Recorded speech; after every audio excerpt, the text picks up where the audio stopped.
Subscribe to our channel and press the bell icon. السلام علیکم عزیز طلباء و طالبات، سر عبدالستار خان اس یوٹیوب چینل میں آپ تمام کا استقبال ہے۔ 12th اکنامکس تیسرے سبق کا پہلا حصہ ہے الف مانگ کا تجزیہ۔ سوالات کے جوابات اور سرگرمیاں دیکھیں گے۔ چلیے شروعات کرتے ہیں۔ سبق نمبر 3 الف مانگ کا تجزیہ۔ سوال نمبر 1، درج ذیل بیانات مکمل کیجیے۔ پہلا سوال ہے، اشیاء کی مانگ اور اس کے متبادل کی قیمت کے درمیان تعلق ڈیش ہے۔ اس کا صحیح جواب ہے براہ راست۔ دوسرا ہے، آمدنی اور کم درجے کی اشیاء کی مانگ کے درمیان ڈیش تعلق ہے۔ اس کا صحیح جواب ہے مخالف۔ تیسرا سوال ہے، علامتی طور پر مانگ اور قیمت کے درمیان عملی تعلق کا اظہار اس طرح کر سکتے ہیں۔ اس کا جواب ہے dx = f of px۔ چوتھا سوال ہے، جب زیادہ قیمت پر کم مقدار کی مانگ ہوتی ہے تو اسے ڈیش کرتے ہیں۔ اس کا صحیح جواب ہے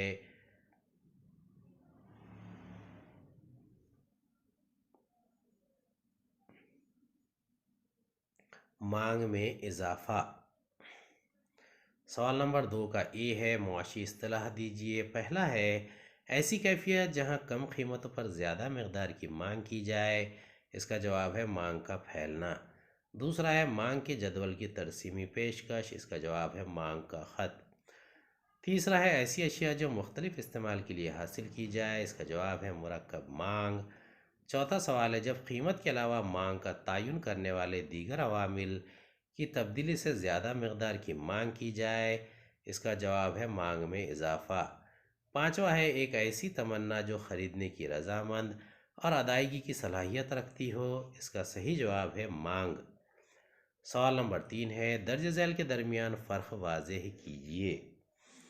مانگ اور خواہش۔ مانگ، معاشیات میں مانگ سے مراد ایسی تمنا جو کہ خواہشات اور ادائیگی کی صلاحیت رکھتی ہو۔ مانگ کا وقت اور قیمت سے تعلق ہوتا ہے، بغیر مدت اور قیمت کے مانگ کا اظہار مشکل ہے۔ خواہش، ادائیگی کی صلاحیت کے بغیر کسی چیز کی تمنا کرنا خواہش ہے۔ خواہش کا وقت اور قیمت سے تعلق نہیں ہوتا۔ مانگ کا پھیلنا اور مانگ کا سکڑنا۔ مانگ کا پھیلنا جب دیگر عوامل یعنی ذائقہ، صارف کی آمدنی اور آبادی کی جسامت وغیرہ میں تبدیلی نہ ہو اور صرف قیمت میں کمی کی وجہ سے مانگ بڑھ جائے تو اسے مانگ کا پھیلنا کہتے ہیں۔ مانگ کا سکڑنا جب دیگر عوامل یعنی ذائقہ، صارف کی آمدنی اور آبادی کی جسامت وغیرہ میں کوئی تبدیلی نہ ہو اور صرف قیمت بڑھنے کی وجہ سے مانگ کم ہو جائے تو اسے مانگ کا سکڑنا کہتے ہیں۔ مانگ کے اسی خط پر نیچے کی جانب منتقل ہو جاتی ہے۔ مانگ کا سکڑنا مانگ کے اسی خط پر اوپر کی جانب منتقل ہو جاتی ہے۔ مانگ میں اضافہ اور مانگ میں کمی۔ پہلا نقطہ ہے، مانگ میں اضافہ، اس سے مراد قیمت میں تبدیلی نہ ہو اور دیگر عوامل مثلاً ذائقہ، صارف کی آمدنی اور موسم کی کیفیت میں موافق تبدیلی کی وجہ سے زائد مقدار کی مانگ کی جائے تو اسے مانگ میں اضافہ کہتے ہیں۔ مانگ میں کمی سے مراد قیمت میں تبدیلی نہ ہو اور دیگر عوامل مثلاً ذائقہ، صارف کی آمدنی اور موسم کی کیفیت وغیرہ میں غیر موافق تبدیلی کی وجہ سے کم مقدار کی مانگ کی جائے تو اسے مانگ میں کمی کہتے ہیں۔ مانگ میں اضافہ، مانگ کا خط بنیادی مانگ کے خط یعنی اصلی مانگ کا خط سے دائیں ہاتھ کی جانب منتقل ہو جاتا ہے۔ مانگ میں کمی یعنی مانگ کا خط بنیادی مانگ کے خط سے بائیں ہاتھ کی جانب منتقل ہو جاتا ہے۔ سوال نمبر 4، کیا آپ درج ذیل بیانات سے متفق ہیں یا نہیں؟ وجہ بیان کیجیے۔ پہلا سوال ہے، مانگ کا خط بائیں سے دائیں نیچے کی جانب ڈھلوان بناتا ہے۔ اس کا جواب ہے جی ہاں، میں اس بیان سے متفق ہوں، کیونکہ درج ذیل وجوہات مانگ کے خط کو بائیں سے دائیں نیچے کی جانب ڈھلوان بناتی ہے۔ پہلا نقطہ ہے، گھٹتے ہوئے حاشیائی افادے کا قانون، law of diminishing marginal utility. اشیاء کے ذخیرے میں اضافے سے حاشیائی افادہ گھٹتا جاتا ہے اور اس کے مخالف بھی۔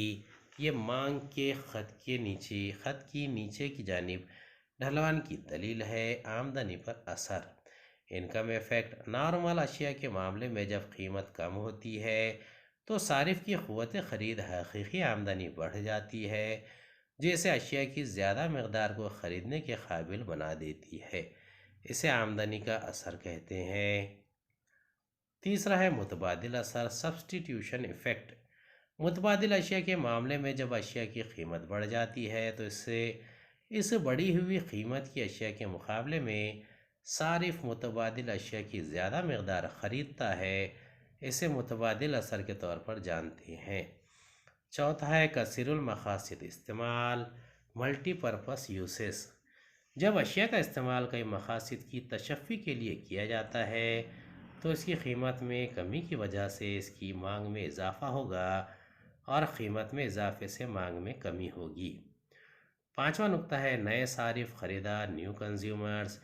جب اشیاء کی قیمت کم ہوتی ہے تو نئے صارفین کا گروپ ادھر متوجہ ہوتا ہے، حاضر ہوتا ہے، جو اب اشیاء کو پسند کر خرید سکتے ہیں۔ لہٰذا اشیاء کی کل مانگ قیمت کے کم ہونے پر بڑھ جائے گی۔ دوسرا سوال ہے صرف قیمت ہی مانگ کا تعین کرتی ہے؟ اس کا جواب ہے جی ہاں، میں اس بیان سے متفق ہوں، کیونکہ درج ذیل عوامل کے ذریعے اشیاء کی مانگ کا تعین ہوتا ہے۔ اس کی قیمت یعنی پرائس، قیمت اشیاء کی مانگ کے لیے بڑے پیمانے پر تعین کرتی ہے۔ جب اشیاء کی قیمت کم ہوتی ہے تو صارفین خریدار اشیاء کی زیادہ مقدار خریدنے کو اولویت دیتے ہیں خریدتے ہوئے، اور جب پیداوار اشیاء کی قیمت زیادہ ہوتی ہے تو وہ کم مقدار میں اشیاء خریدتے ہیں۔ دوسرا نقطہ ہے آمدنی یعنی انکم۔ صارف خریدار کی آمدنی قوت خرید کا فیصلہ کرتی ہے، جو اشیاء پیداوار کے لیے مانگ کو مؤثر موڑ عطا کرتی ہے۔ آمدنی میں اضافہ اشیاء کی مانگ میں اضافے کی رہنمائی کرتا ہے، اور آمدنی میں کمی اشیاء کی مانگ میں کمی کی رہنمائی کرتی ہے۔ تیسرا نقطہ ہے متبادل اشیاء کی قیمتیں، پرائس آف سبسٹیٹیوٹ گڈس۔ مہنگی اشیاء کے مقابلے میں اگر متبادل اشیاء کم قیمت میں دستیاب ہوں تو عوام یعنی لوگ سستی اشیاء کی مانگ کرتے ہیں۔ مثال کے طور پر اگر شکر کی قیمت میں اضافہ ہو جائے تو گڑ کی مانگ میں اضافہ ہو جائے گا، حالانکہ اب گڑ مہنگا ہو گیا ہے۔ چوتھا نقطہ ہے تکمیلی اشیاء کی قیمتیں، قسمیں، پرائس آف کمپلیمنٹری گڈس۔ ایک شے کی قیمت میں تبدیلی سے دوسری اشیاء کی مانگ پر اثر انداز ہوتی ہے۔ مثال کے طور پر کار اور پیٹرول، اگر پیٹرول کی قیمت میں اضافہ ہوگا تو کاروں کی مانگ بڑھ جائے گی، کم ہو جائے گی۔ پانچواں اشیاء یعنی پیداوار کی نوعیت، نیچر آف پروڈکٹ۔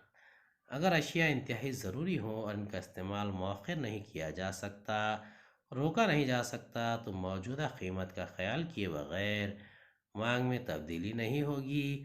مثال کے طور پر بلڈ پریشر کو کنٹرول کرنے والی دوائیں۔ چھٹا نقطہ ہے آبادی کی جسامت، سائز آف پاپولیشن۔ کثیر آبادی کی جسامت اشیاء کی زیادہ مانگ اور کم آبادی اشیاء کی کم مانگ رکھتی ہے۔ ساتواں نقطہ ہے مستقبل کی قیمت کے بارے میں توقع، ایکسپیکٹیشنز اباؤٹ فیوچر پرائسز۔ اگر صارف کو اس بات کی توقع ہو کہ مستقبل میں قیمت کم ہوگی تو وہ اسی قیمت پر، جاری قیمت پر آج اشیاء کی کم مقدار خریدے گا۔ اسی طرح اگر اسے یہ توقع ہو کہ مستقبل میں قیمت میں اضافہ ہوگا تو وہ اسی قیمت پر آج ہی اشیاء کی زیادہ مقدار خریدے گا۔ آٹھواں نقطہ ہے اشتہارات یعنی ایڈورٹائزمنٹ۔ اشتہارات فروخت میں اضافہ کرنے والی اسکیم اور فروخت کرنے والی مؤثر کارروائیاں صارفین یعنی خریداروں کی اولویت کو بدل دیتی ہے اور بعض پیداوار یعنی اپنی پیداوار کی طرف مانگ کی رہنمائی کرتی ہیں۔ مثال کے طور پر کاسمیٹکس، ٹوتھ برش وغیرہ۔ نواں نقطہ ہے ذائقہ، عادت اور فیشن، ٹیسٹ، ہیبٹس اینڈ فیشنز۔ صارف کا ذائقہ اور عادتیں اشیاء کی مانگ پر اثر انداز ہوتی ہے۔ اگر ایک صارف چاکلیٹ کھانا چاہتا ہے یا چائے پینا چاہتا ہے تو وہ ان کی مانگ زیادہ کرے گا۔ اسی طرح نیا فیشن بازار کو دھکا دیتا ہے تو صارف اسی مخصوص قسم کی اشیاء کی مانگ کرتے ہیں۔ اسی طرح اشیاء برائے فیشن کی ہوں تو اچانک ان کی مانگ میں کمی ہو جاتی ہے۔ دسواں نقطہ ہے ٹیکس کی سطح، لیول آف ٹیکسیشن۔ اشیاء اور خدمات پر ٹیکس کی اونچی شرح اشیاء اور خدمات کی قیمت میں اضافہ کر دیتی ہے۔ اس کے نتیجے میں اشیاء اور خدمات کی مانگ کم ہو جاتی ہے یا اس کے الٹ بھی ہو سکتا ہے۔ 11واں نقطہ ہے دیگر عوامل، ادر فیکٹرز، موسم کی کیفیت، ٹیکنیک کی تبدیلی، حکومت کی پالیسی، رسم و رواج وغیرہ۔ تیسرا سوال ہے جب اشیاء کی قیمت کم ہوتی ہے تو اس کی مانگ میں اضافہ ہو جاتا ہے۔ اس کا جواب ہے جی نہیں، اس بیان سے اتفاق نہیں رکھتا، کیونکہ کم درجے کی اشیاء اور کم معیار کی اشیاء ایسی اشیاء ہے کہ ان کی قیمت کم ہونے کے باوجود ان کی مانگ میں اضافہ نہیں ہوتا۔ ایسے وقت میں ان اشیاء کی قیمت کم ہونے سے مانگ بھی کم ہو جاتی ہے۔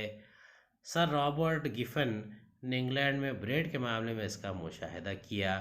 اس نے نوٹ کیا کہ جب بریڈ کی قیمت کم ہوئی تو لوگوں نے اس کی زیادہ مقدار کو نہیں خریدا، کیونکہ ان کی حقیقی آمدنی یا قوت خرید میں اضافہ ہو گیا۔ انہوں نے اعلیٰ درجے کی چیزوں کو خریدنے کو اولویت دی، مثلاً گوشت وغیرہ۔ اسے گفن کا تصور کہتے ہیں۔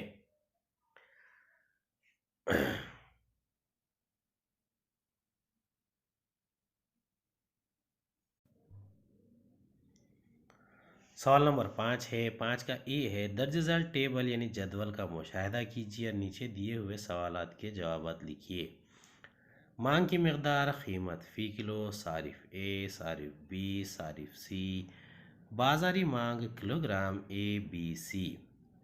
اب دیکھیے قیمت فی کلو 25، 30، 35، 40 ہے، صارف اے 16، 12، 10، 8، صارف بی 15، 11، 9، 6، صارف سی 12، 10، 8، 4۔ اب دیکھیں گے اس کا پہلا سوال ہے بازاری مانگ کا جدول مکمل کیجیے۔ بی، اوپر دیے ہوئے بازاری مانگ کے جدول کی بنیاد پر بازاری مانگ کا خط بنائیے۔ پہلے کا جواب ہے مانگ کی مقدار، قیمت فی کلو، صارف اے، صارف بی، صارف سی، یعنی یہ دیے گئے تھے بازاری مانگ کلو گرام میں اے بی سی۔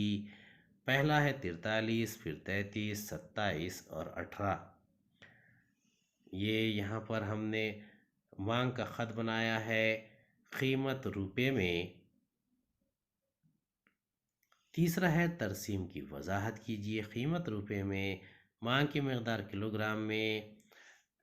چلیے دیکھتے ہیں اس کا جواب۔ دی گئی ترسیم کا مشاہدہ کیجیے اور درج ذیل سوالوں کے جواب لکھیے۔ قیمت روپے میں، مانگ کی مقدار کلو گرام میں۔ مانگ کے خط کے دائیں جانب منتقلی، اس کا جواب ہے مانگ میں اضافہ۔ دوسرا ہے مانگ کے خط کی بائیں جانب منتقلی، اس کا جواب ہے مانگ میں کمی۔ تیسرا ہے قیمت میں کوئی تبدیلی، اس کا جواب ہے تبدیلی نہیں ہوئی۔ چوتھا ہے مانگ میں اضافہ اور کمی ڈیش کے تحت ہوتے ہیں، اس کا صحیح جواب ہے مانگ میں تبدیلی۔ ترسیم اے اور ترسیم بی، ترسیم اے مانگ میں ڈیش پیش کرتا ہے، ترسیم بی مانگ میں ڈیش پیش کرتا ہے۔ دوسرا، ترسیم اے میں مانگ کے خط کی منتقلی ڈیش جانب ہے، دوسرا ہے ترسیم بی میں مانگ کے خط کی منتقلی ڈیش جانب ہے۔ اس کا جواب ہے پہلا ہے ترسیم اے مانگ میں پھیلنا پیش کرتا ہے، ترسیم بی مانگ میں سکڑنا پیش کرتا ہے۔ دوسرا ہے ترسیم اے میں مانگ کے خط کی منتقلی نیچے جانب ہوئی ہے، دوسرا ہے ترسیم بی میں مانگ کے خط کی منتقلی اوپر جانب ہوئی ہے۔ دوسرا ہے مانگ کا تعین مفصل بیان کیجیے۔ ڈٹرمننٹس آن ڈیمانڈ، مانگ کا تعین۔ درج ذیل عوامل کے ذریعے اشیاء کی مانگ کا تعین ہوتا ہے۔ پہلا ہے قیمت یعنی پرائس۔ قیمت اشیاء کی مانگ کے لیے بڑے پیمانے پر تعین کرتی ہیں۔ جب اشیاء کی قیمت کم ہوتی تو صارفین یعنی خریدار اشیاء کی زیادہ مقدار خریدنے کو اولویت دیتے ہیں خریدتے ہوئے، اور جب پیداوار اشیاء کی قیمت زیادہ ہوتی ہے تو وہ کم مقدار میں اشیاء خریدتے ہیں۔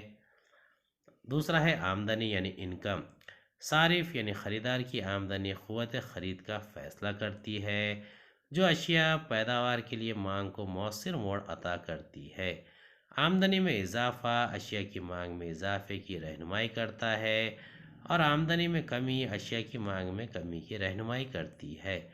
تیسرا نقطہ ہے متبادل اشیاء کی قیمت یعنی پرائس آف سبسٹیٹیوٹ گڈس۔ مہنگی اشیاء کے مقابلے میں اگر متبادل اشیاء کم قیمت میں دستیاب ہوں تو عوام یعنی لوگ سستی اشیاء کی مانگ کرتے ہیں۔ مثال کے طور پر اگر شکر کی قیمت میں اضافہ ہو جائے تو گڑ کی مانگ میں اضافہ ہو جائے گا۔ چوتھا ہے تکمیلی اشیاء کی قسمیں، پرائس آف کمپلیمنٹری گڈس۔ ایک شے کی قیمت میں تبدیلی سے دوسری اشیاء کی مانگ پر اثر انداز ہوتی ہے۔ مثال کے طور پر کار اور پیٹرول، اگر پیٹرول کی قیمت میں اضافہ ہوگا تو کار کی مانگ میں کمی ہو جائے گی۔ پانچواں ہے اشیاء پیداوار کی نوعیت، نیچر آف پروڈکٹ۔ اگر اشیاء انتہائی ضروری ہو، ان کا استعمال مؤخر نہیں کیا جا سکتا، روکا نہیں جا سکتا، تو موجودہ قیمت کا خیال کیے بغیر مانگ میں تبدیلی نہیں ہوگی۔ مثال کے طور پر بلڈ پریشر کو کنٹرول کرنے والی دوائیں۔ چھٹا ہے آبادی کی جسامت، سائز آف پاپولیشن۔ کثیر آبادی کی جسامت اشیاء کی زیادہ مانگ اور کم آبادی اشیاء کی کم مانگ رکھتی ہے۔ ساتواں نقطہ ہے مستقبل کی قیمت کے بارے میں توقع، ایکسپیکٹیشنز اباؤٹ فیوچر پرائسز۔ اگر صارف کو اس بات کی توقع ہو کہ مستقبل میں کم قیمت ہوگی تو وہ اسی قیمت پر یعنی جاری قیمت پر آج اشیاء کی کم مقدار خریدے گا۔ اسی طرح اگر اسے یہ توقع ہو کہ مستقبل میں قیمت میں اضافہ ہوگا تو وہ اسی قیمت پر آج ہی اشیاء کی زیادہ مقدار خریدے گا۔ آٹھواں نقطہ ہے اشتہارات، ایڈورٹائزمنٹ۔ اشتہارات فروخت میں اضافہ کرنے والی اسکیم اور فروخت کرنے والی مؤثر اکائیاں، کارروائیاں صارفین، خریداروں کی اولیت کو بدل دیتی ہے اور بعض پیداوار یعنی اپنی پیداوار کی طرف مانگ کی رہنمائی کرتی ہیں۔ مثال کے طور پر کاسمیٹکس، ٹوتھ برش وغیرہ۔ نواں نقطہ ہے ذائقہ، عادت اور فیشن۔ صارف کا ذائقہ اور عادتیں اشیاء کی مانگ پر اثر انداز ہوتی ہے۔ اگر ایک صارف چاکلیٹ کھانا چاہتا ہے یا چائے پینا چاہتا ہے تو وہ ان کی مانگ زیادہ کرے گا۔ اسی طرح نیا فیشن بازار کو دھکا دیتا ہے تو صارف اسی مخصوص قسم کی اشیاء کی مانگ کرتے ہیں۔ اسی طرح اشیاء پرانے فیشن کی ہو تو اچانک ان کی مانگ میں کمی ہو جاتی ہے۔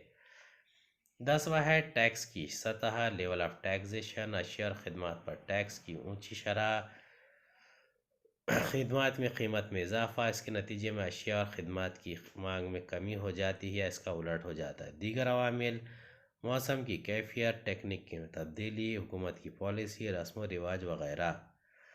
امید ہے آپ کو ہمارا ویڈیو پسند آیا ہوگا۔ اگلی ویڈیو میں دوبارہ ملاقات ہوگی۔ خدا حافظ۔